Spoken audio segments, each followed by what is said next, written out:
Today in this video I show you how to curve text in Canva. For this you have to open Canva on Chrome browser and click on create. Now select the design you want.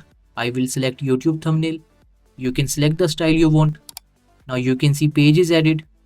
Click on text and select between heading, subheading or body text.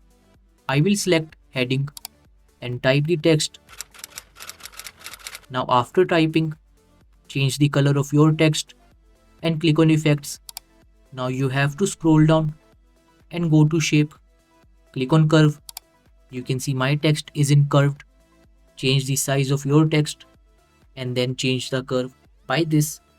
Now if you have premium on Canva, you can check out these apps to curve your text. So this is how you can curve text in Canva.